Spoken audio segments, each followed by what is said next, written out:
Hello friends, welcome back to my channel master crafter. तो आज का जो ब्लाउज़ डिज़ाइन है वो श्रीदेवी के ब्लाउज़ से इंस्पायर होके मैंने बनाया है। तो आप देख सकते हैं ये पहले की जो एक्ट्रेस थी वो बहुत ज़्यादा इस पैटर्न को पहनती थी और ये बहुत ही सुंदर लगता है। इसे हम अभी मधुबाला स्टाइल भी बोलते हैं। तो चलिए स्टार्ट करते हैं आज का वीडियो। इसके लिए ये मैंने मैन फैब्रिक लिया है और इसे मैंने 1 मीटर लिया है। आप 1 मीटर से ज़्यादा भी ले सकते हैं क्योंकि इसमें जो चोली का पैटर्न है वो उसके लिए मैंने अलग से फैब्रिक लिया है। तो आप इसे 1.5 मीटर भी ले सकते हैं। और ये इसके साथ लाइनिंग पीस है और ये मैंने चोली के लिए लिया है प्लेन फैब्रिक। तो सबसे पहले हम इसकी ड्राफ्टिंग पेपर पर करेंगे जिससे हमारा फैब्रिक वेस्ट ना हो। ये मैंने पेपर लिया है और इसको हमें लेंथ में ज़्यादा लेना है क्योंकि जो हमारा ब्लाउज रहेगा वो लॉन्ग रहेगा। तो अब इसकी लंबाई देख लेते हैं। इसकी जो लंबाई है वो मैंने 20 इंच ली है। तो इस तरीके से 20 इंच पर हम मार्क कर लेंगे और एक लाइन ड्रॉ कर लेंगे।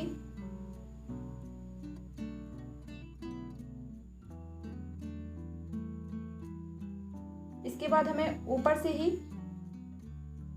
16 इंच पर मार्क करना है और यहाँ पर भी हम एक लाइन ड्रॉ कर लेंगे।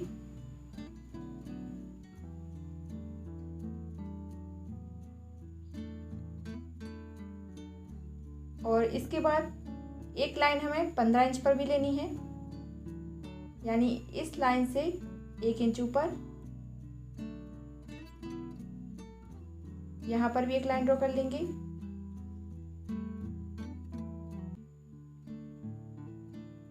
पर आप देख सकते हैं 3 लाइन जो मैंने ड्रॉ की हैं उसमें से एक 20 इंच पर है और एक 16 इंच पर और एक 15 इंच पर। इसके बाद हम इसका शोल्डर देखते हैं। तो इसका जो शोल्डर है वो हमें 6 इंच पर लेना है और इसका जो आर्म होल है वो 7 इंच पर लिया है।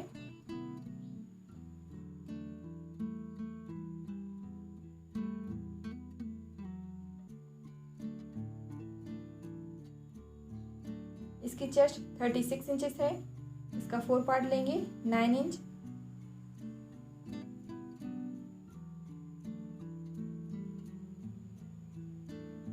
और इसमें 2.5 इंच का हम मार्जिन रखेंगे।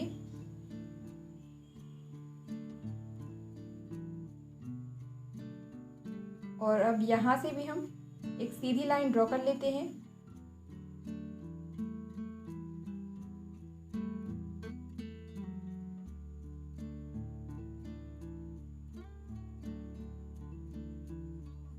और यहाँ से हमें 1 इंच एक्स्ट्रा लेना है।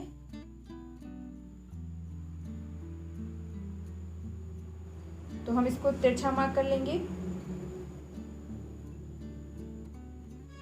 वैसे तो ये साइड में कट होगा, अगर आप नहीं लेना चाहते हैं तो आप ना भी लें। इसके बाद हम आर्म होल को शेप देंगे।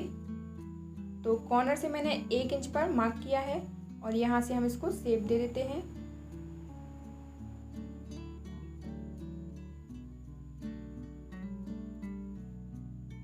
और यहाँ से हम फ्रंट का शेप भी देंगे।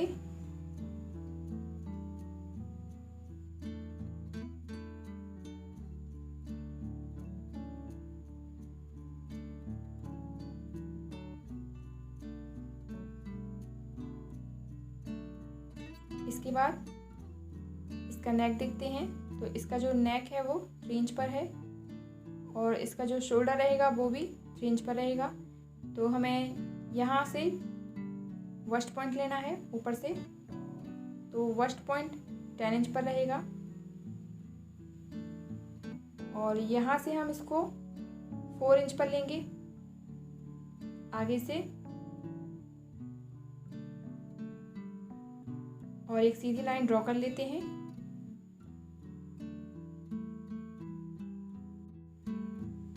इसके बाद इस लाइन से दोनों तरफ 1-1 इंच पर हम मार्क करेंगे। ये हमारी डार्ट रहेगी और अब इसको इस तरीके से मिला देंगे और ऊपर भी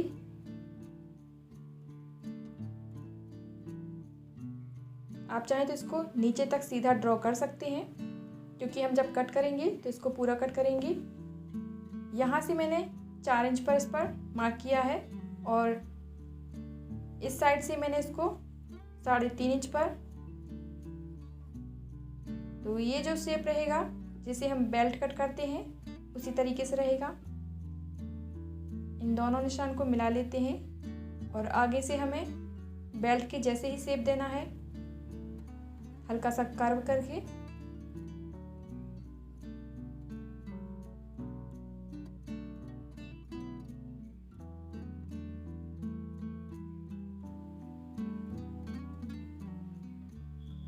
इसके बाद हम इसका नेक देखते हैं। तो इसका जो नेक है उसकी लेंथ मैंने 7 इंच रखी है और यहाँ से हमें इस तरीके से 3 इंच पर मार्क करना है।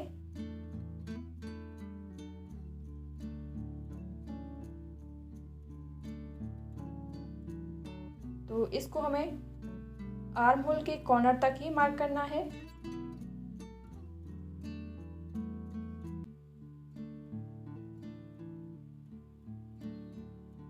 तो इसे ये हम फ्रंट बना रहे हैं, इसलिए ये मैंने इसकी जो फ्रंट की शेप है यहाँ से मार्क किया है इसको।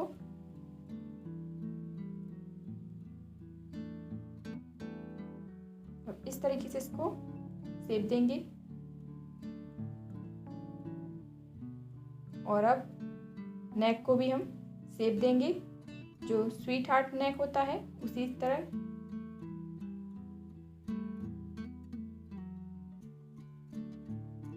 और यहाँ पर हम चोली का पैटर्न बनाएंगे। तो यहाँ से तो मैंने इसको 4 इंच लिया था और दूसरी तरफ भी हम इसको 4 इंच ही रखेंगे। यहाँ पर मैंने इसको 4 इंच पर मार्क कर लिया है और अब इसको शेप देंगे। एक राउंड शेप देना है हमें। वैसे तो मैं इस तरीके के ब्लाउज बना चुकी हूँ, लेकिन इसकी जो लेंथ है वो बाकी ब्लाउज से ज़्यादा है, तो यहाँ पर भी हम इसको ऊपर से शेप दे देंगे।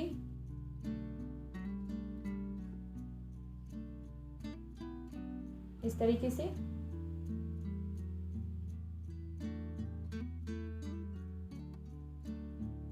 आप इसको अपने हिसाब से शेप दे सकते हैं। इसके बाद हम इसको नीचे तक ड्रॉ कर लेंगे। आप चाहें तो पहले ही कर सकते हैं। और यहाँ पर थोड़ी गैप कम है, इसलिए हम इसको इस तरीके से नीचे से शेप देंगे।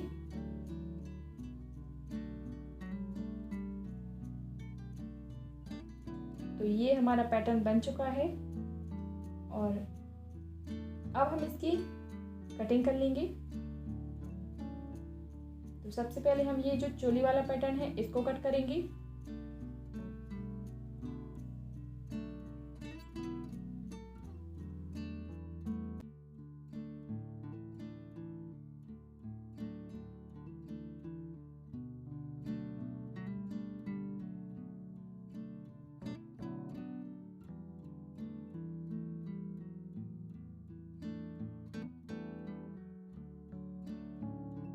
कर दिया है और अब ये जो हमारी चोली है ये फिक्स आ जाएगी इस पर।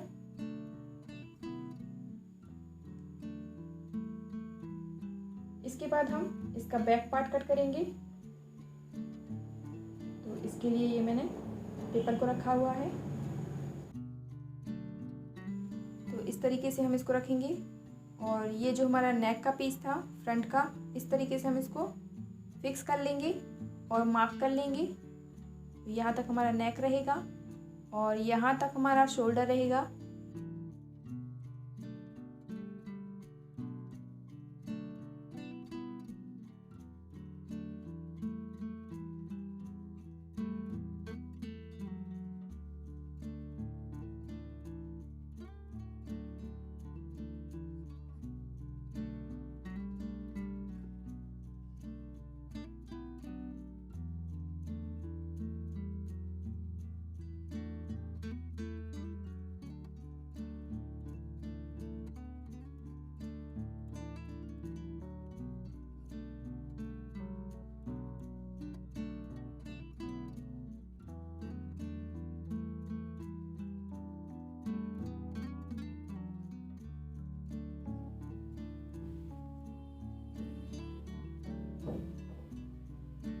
और इसके बाद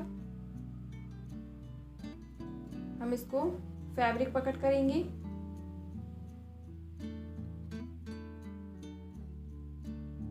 तो अब हम इसको फैब्रिक पर कट कर लेते हैं। ये हमारा फैब्रिक है, इस पर हम इसकी कटिंग कर लेते हैं। तो सबसे पहले हम इसको लाइनिंग पर कट करेंगे। तो यहाँ पर मैंने फैब्रिक को डबल फोल्ड कर लिया है और इसको फ्रंट पार्ट को ड्रॉ कर लिया है और अब इसकी कटिंग कर लेते हैं। ये हमारा लाइनिंग पीस है।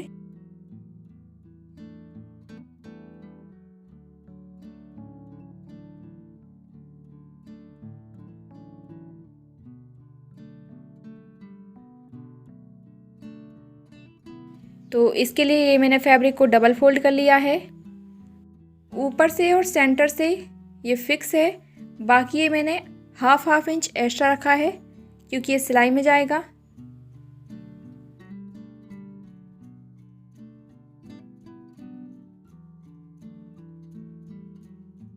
तो ये इस तरीके से आएगा और ये मैंने स्लीव्स भी ड्रॉ कर ली है और कट भी कर दी है। तो यहाँ पर ही हमारे लाइनिंग के पीस कट हो चुके हैं। अब इनको हम मेन फैब्रिक पर कट कर लेते हैं। हमारे सारे पार्ट कट हो चुके हैं और अब हम इसकी स्टिचिंग स्टार्ट करते हैं। तो ये हमारी स्लीव्स है, इसको मैंने सीधा रखा हुआ है। मेन पार्ट को ऊपर से लाइनिंग पीस को रखेंगे और नीचे से इसको सिलाई लगाएंगे और बाकी पलट कर इसको सीधा करेंगे। और इसी तरीके से हमें बैक पार्ट को भी रखना है। ये जो हमारा मेन फैब्रिक है उसको हमने सीधा रखा हुआ है और लाइनिंग पीस को ऊपर रखेंगे और हम इसको सेंटर से कट करेंगे क्योंकि यहाँ पर हम आई हुक लगाएंगे। ये बैक ओपन है और अब हमें मेन फैब्रिक को भी कट कर लेना है, लेकिन सबसे पहले हम इस पर सिलाई लगाएंगे। नीचे से लेकर हमें नेक तक सिलाई लगानी है और पलट लेंगे। और इसी तरीके से हम फ्रंट पार्ट को भी मेन फैब्रिक को सीधा रखेंगे और लाइनिंग पीस को ऊपर रखेंगे। और यहाँ पर हमें नीचे सिलाई नहीं लगानी है, सिर्फ हमें नेक पर सिलाई लगानी है। तो यहाँ पर मैंने नेक पर सिलाई लगा ली है और कट भी कर लिया है इसको, जो एक्स्ट्रा पार्ट है। और अब यहाँ जो राउंड शेप है यहाँ पर हम कट लगाएंगे।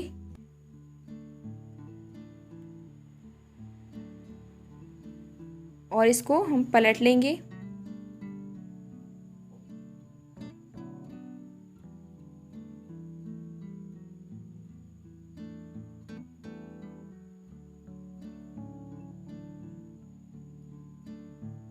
सेंटर का जो कॉर्नर है उसको अच्छे से निकाल देंगे।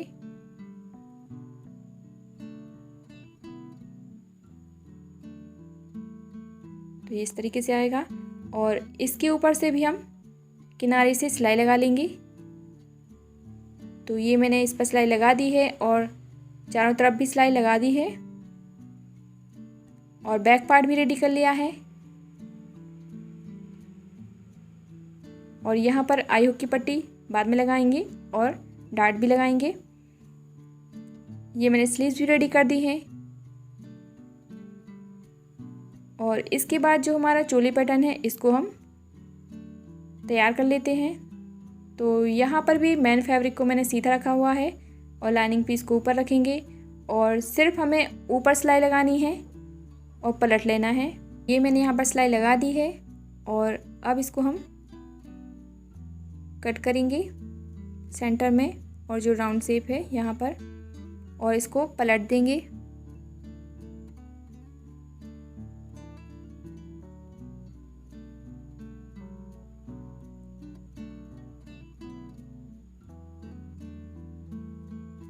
और यहाँ पर हम सिलाई लगा लेंगे। तो ये मैंने सिलाई लगा दी है, एक्स्ट्रा फैब्रिक को कट कर दिया है और इसके बाद हम इसको लेस से डेकोरेट करेंगे। तो यहाँ पर सबसे पहले हम एक लेस ऊपर लगाएंगे और इस तरीके से इसको ड्रॉ कर लेंगे। तो इसी तरीके से हमें पूरी लेस लगानी है, जैसे ये ऊपर पैटर्न है।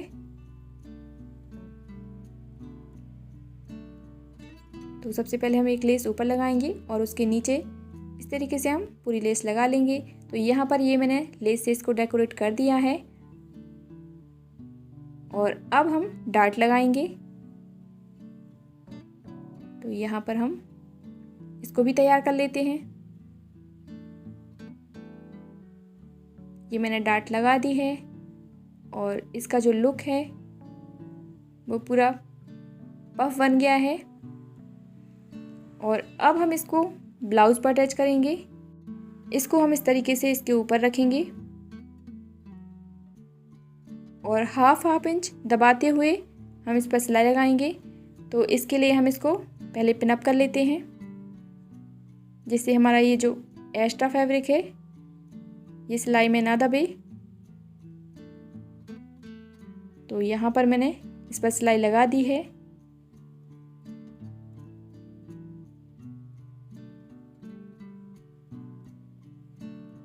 इसके बाद हम यहाँ पर भी जो हमारा राउंड शेप है यहाँ नीचे से लेकर ऊपर तक इस पर लेस लगा लेंगे। तो ये मैंने नीचे भी लेस लगा दी है। तो अब इसका लुक बिल्कुल डिफरेंट हो गया है और ये जो चोली का पैटर्न है वो अलग से दिख रहा है। यहाँ पर मैंने बैक पार्ट पर भी लेस लगा ली है और आई हुक की पट्टी भी रेडी कर दी है। ये इस तरीके से आएगी और यहाँ पर हम डार्ट लगा लेंगे। इसके बाद हम दोनों पार्टों के शोल्डर ज्वाइंट कर लेंगे। तो ये मैंने शोल्डर ज्वाइंट भी कर दिए हैं और अब इस पर स्लीव्स अटैच कर लेंगे।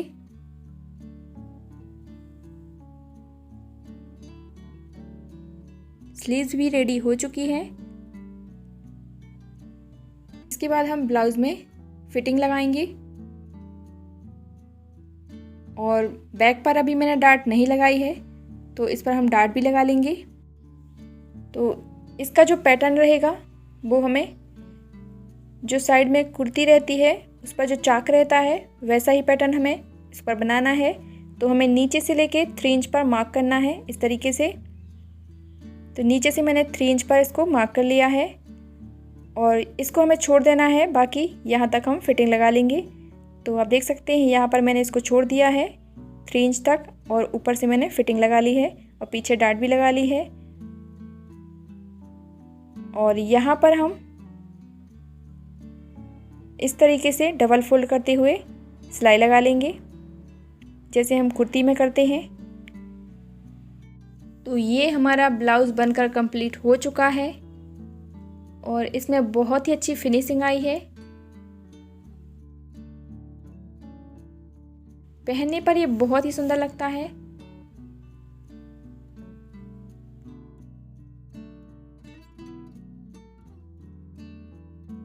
तो फ्रेंड्स, आपको ये वीडियो कैसा लगा प्लीज़ कमेंट करके ज़रूर बताइए और सब्सक्राइब कीजिए मेरे चैनल मास्टर क्राफ्टर को।